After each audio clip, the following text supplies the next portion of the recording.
biktima nasa bilog po and then hinarang nga po siya ng mga nakamotor na sibilyan na polis at kasama na po yung Innova sa sasakyan. Wala naman ho kayong papel eh. Asan ang papel nyo? Manghuhuli kayo. Pumasok pa sa loob ng bahay yan. Ayan. Okay. Ayan mga pulis daw, mga pulis. Walang papel, nanguhuli. Pinasok ang bahay namin, walang search warrant. Ayan ayan, Sir Rafi. Mga nangaharap. Sige kuya po.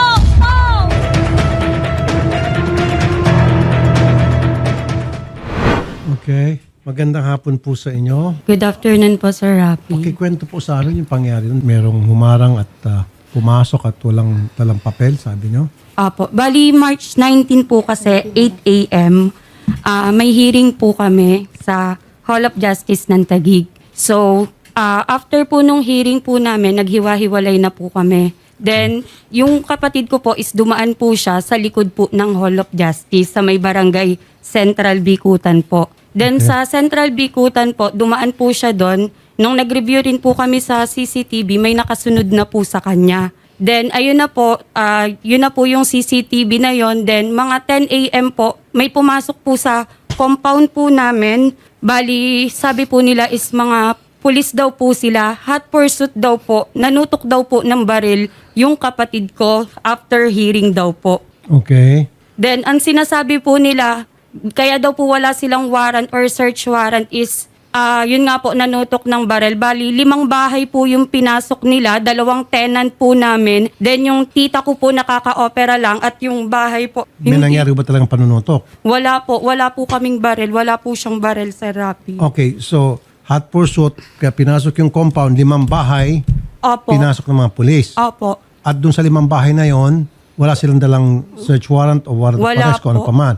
Bali, nagbibideo nga din po yung tenant ko and ang sabi po nila, inagaw po nila yung cellphone. Huwag kayong makialam dito. Tapos, bali hindi po kasi ako nakatira doon. Then, tinatanong po kung saan po yung bahay ko. Bakit 5 bahay ang pinasok nila? Hindi ba sila sigurado kung sila in hot pursuit? Dapat at least sure sila kung saan bahay ang dapat pupuntirin nila. Wala po, hindi po So sila. isa-isa nila lahat ng bahay at doon sa 5 bahay na yan, wala sila nakita yung hindi nakita yung kanilang subject. Wala po. Bali, nakasalubong ko na nga po sila dun sa may gitna po. Tinanong ko po sila, Sir, may warrant po ba kayo? May search warrant po ba kayo?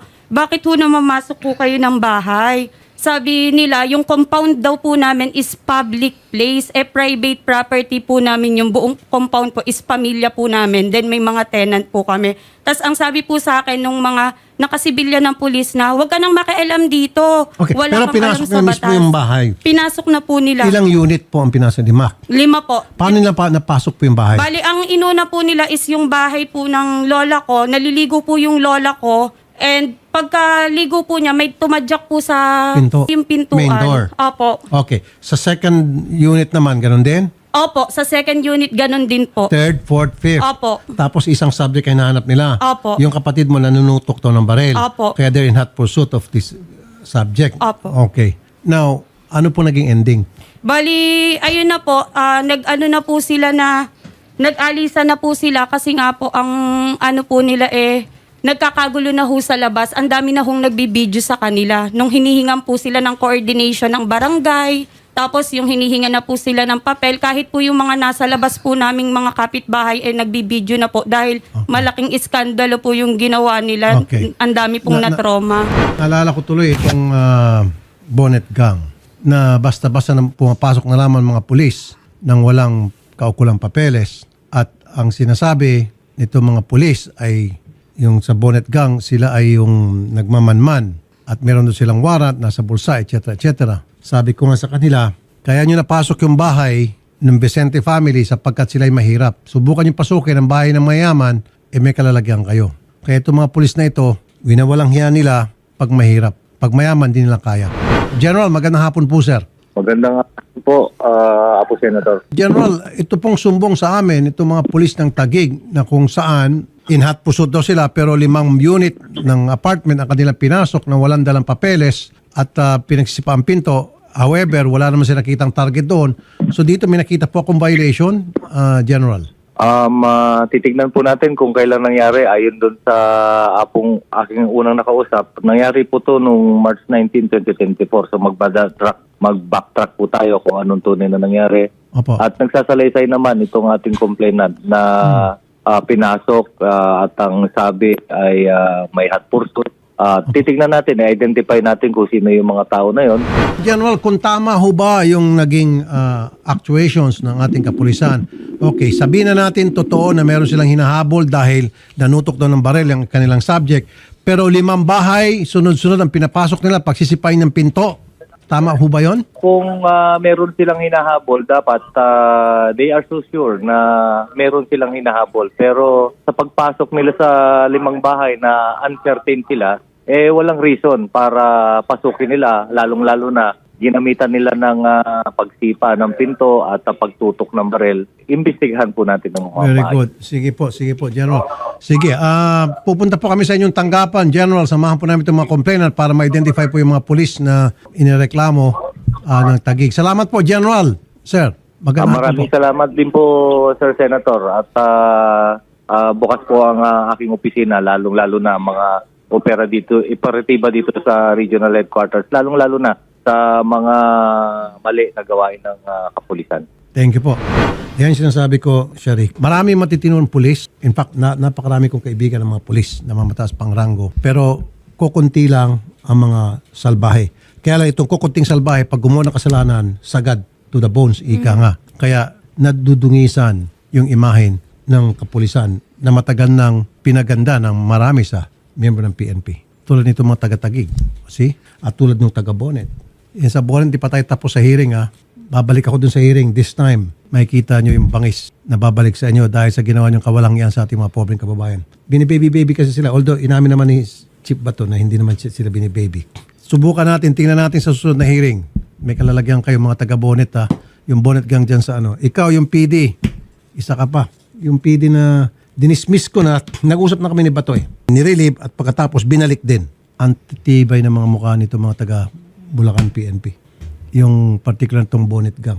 Kaya kayo, mga taga PNP na mga loko-loko, hindi kami titigil.